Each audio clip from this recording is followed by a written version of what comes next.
안녕하세요. 이슈이스타 시간입니다. 우선 첫 소식은 미국에서 지금 제일 핫한, 대놓고 핫하지는 못하지만 모두가 이야기하고 있는 이슈인데요.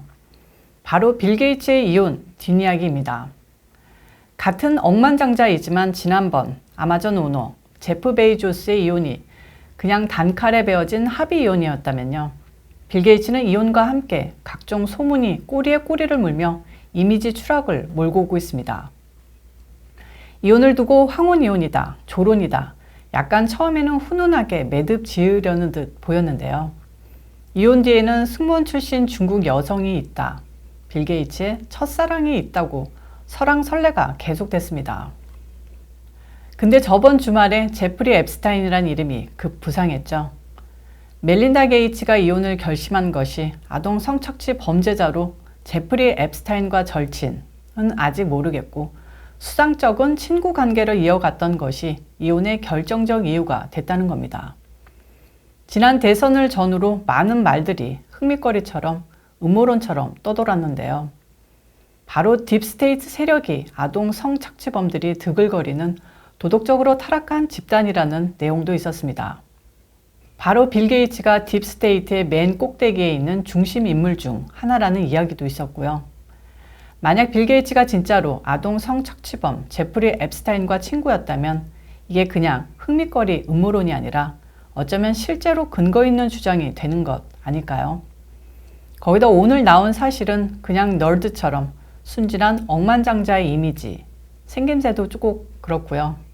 마냥 순박한 억만장자 아저씨 같았던 빌 게이츠가 사실은 결혼 전에 대단한 바람둥이이자 문란한 생활을 했던 인간이었다라는 기사가 미국을 강타했습니다. 억만장자 자선사업가의 이미지가 이제 까발려지면서 은큼하고 악마적인 딥스테이트 상층부의 실제 모습이 나오는 건 아닌지 공포스럽기까지 합니다. 자, 좀 더 들여다보면요.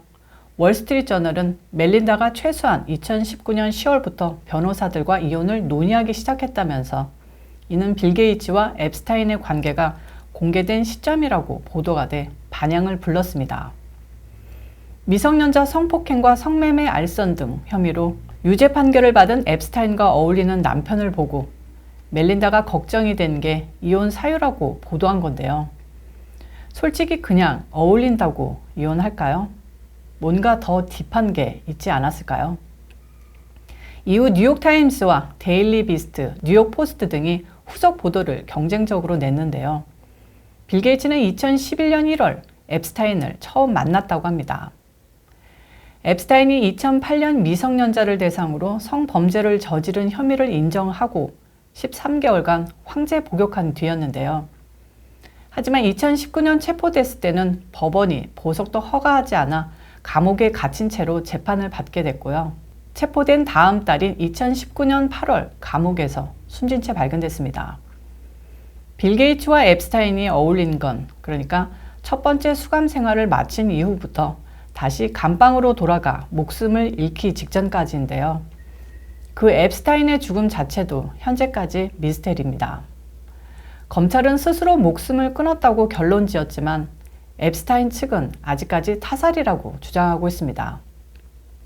당시 상황을 보면 그가 숨진 날 저녁 감방 동료가 전출 나가 목격자가 없고 간수 2명이 모두 잠드는 바람에 30분에 한 번씩 하는 점검이 이루어지지 않았고 감방 앞 영상 녹화기가 고장난 점 등이 모두 미심쩍다는 겁니다.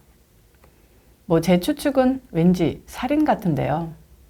아마도 앱스타인이 입을 뻥끗했다가는 빌 게이츠는 물론 미국 최상층부의 명사들이 줄줄이 아동 성착취 혐의로 체포됐을 것이라는 소문이 번졌습니다.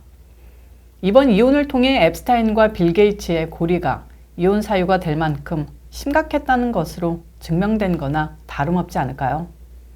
앱스타인은 빌 게이츠뿐만 아니라 빌 클린턴 전 대통령과 영국 여왕의 차남인 앤드루 왕자 등 전 세계 내노라는 유명 인사들과 친분을 맺고 있었는데요. 트럼프 전 대통령과도 나름대로의 커넥션을 갖고 있었다고 합니다. 그래서 음모론자들은 트럼프 전 대통령이 그에게 그와 아동 성착취 범죄를 함께한 유명 인사를 증언하는 대가로 연방사법거래를 시도하려 했다가 반대파에 목숨을 잃은 것이 아닌가 하고 추측하기도 합니다. 이게 정말 사실이면 우리는 정말 무서운 세상에 살고 있는 것 아니겠습니까? 한편 오늘은 또 다른 빌 게이츠에 대한 추문이 폭로됐는데요. 게이츠의 전기 작가 제임스 월리스는 10일 뉴욕 포스트 인터뷰에서 게이츠는 단순히 컴퓨터만 아는 괴짜가 아니었다며 은밀한 사생활을 즐겼다고 주장했습니다. 1997년 월리스가 쓴 게이츠의 일대기 오버드라이브를 보면요. 게이츠는 시애틀에 있는 전라 나이트클럽의 무용수를 집으로 데려와 친구들과 함께 실내 수영장에서 나체 파티를 하곤 했다고 썼습니다. 또한 게이츠는 1988년 훗날 아내가 될 멀린다 프렌치를 만난 뒤에도 멈추지 않았다면서 기사화되진 않았지만 게이츠의 문란한 성생활은 유명했다고도 했는데요. 멜린다는 빌 게이츠의 사생활을 어느 정도 알고 있었다고 합니다. 근데 이런 기사가 왠지 지난 앱스타인과의 기사를 화제의 중심에서 멀어지게 하려는 물타기 기사라고 생각되는 걸까요? 중요한 건 앱스타인과의 관계가 왜 이혼의 주요 사유가 됐을까이지 빌 게이츠가 원래부터 좀 문란한 인간이었다라는 기사는 왠지 아니지 싶은데요. 그냥 억만장자의 이혼 얘기가 아니라 어쩌면 우리 모두가 거의 1년간 주시하고 있었던 딥스테이트의 존재 여부, 그들 간의 커넥션과 도덕적 타락성을 한 번에 꿰뚫어 볼 수 있는 이슈인 것 같아서 한번 살펴봤습니다. 다음 소식입니다. 조 바이든이 송유관 해킹 사건 때문에 아주 꼭지가 돌았습니다. 바이든은 10일 미국 내 최대 송유관 운영사인 콜로니얼 파이프라인의 해킹으로 가동이 중단된 상황에 대해 극도로 심각하게 받아들인다면서 강력한 범정부적 대응 의지를 밝혔다고 합니다. 특히 러시아가 해킹 공격에 직접 연루된 증거는 없지만 러시아도 이 문제의 일부 책임을 져야 한다고 압박했는데요. 중국한테는 아무리 잘못해도 종이 호랑이 같던 바이든이 러시아한테는 정말 대놓고 화를 내는 것 같습니다. 바이든은 이날 연설과 언론 문답에서 이번 사건에 대해 행정부가 극도로 신중하게 추적해왔고 나도 매일 개인적으로 보고받아온 사안이라고 말했습니다. 또한 랜섬웨어 공격이 글로벌 자금 세탁 네트워크를 종종 활용하는 초국가적인 범죄자에 의해 저질러진다면서 국제적 대응 노력을 강조했고 러시아에게도 너희도 힘 좀 써봐라 이렇게 으르렁댔는데요. 러시아가 연루됐다는 증거는 없다면서도 해커들의 랜섬웨어가 러시아에 있다는 증거는 있다고 한 뒤 러시아는 이 문제를 다루는 데 있어 일부 책임이 있다고 지적했습니다. 신생 해킹 범죄 단체인 다크사이드가 이번 공격의 배후라는 사실은 언론 보도와 이 단체의 성명을 통해 알려졌습니다. 다크사이드는 다크웹에 올린 성명을 통해 범행을 시사하면서도 우리는 비정치적이며 지정학적 문제에 관여하지 않는다며 특정 정부와의 연계 가능성은 부인했는데요. 푸틴이 이번 건으로 손뼉치는 모습이 왠지 상상이 됩니다. 콜로니얼 파이프라인은 일단 이번 주말까지는 대부분 시스템을 복구하는 것을 목표로 세우고 있습니다만 그 파장이나 경제적 손실은 피할 수 없을 것 같습니다. 저도 미리 가스를 넣어 놓으려고 오늘 동네 한 주유소를 갔다가 가스가 없다고 쓰여져 있어서 다른 주유소에서 가스를 넣고 왔는데요. 차 없이는 지낼 수 없는 미국에서 가스 공급에 차질이 생기고 가스값 폭등으로 이어질까봐 매우 불안한 상황입니다. 우리 같은 미국 소비자들만 억장이 무너지게 생겼는데요. 바이든 탓을 안 할 수가 없습니다. 오늘 이슈 이슈다는 여기까지입니다. 시청해주셔서 감사합니다. 미국에서 쥐가 가장 많은 도시가 어디인지 아시나요?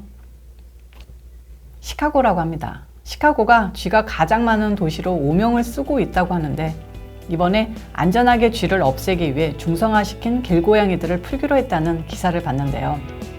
지역사회 파수꾼 역할을 기대한다고 합니다. 이슈 이스타일 채널에서도 파수꾼이 있죠. 제가 올린 요 귀여운 양이 여긴가 쥐를 잡아주는 건 아니지만 제 채널에 자리매김했는데요. 좋아요와 구독 오늘도 양이처럼 꾹꾹 눌러주시고요. 새로운 이슈로 내일 또 찾아뵙겠습니다.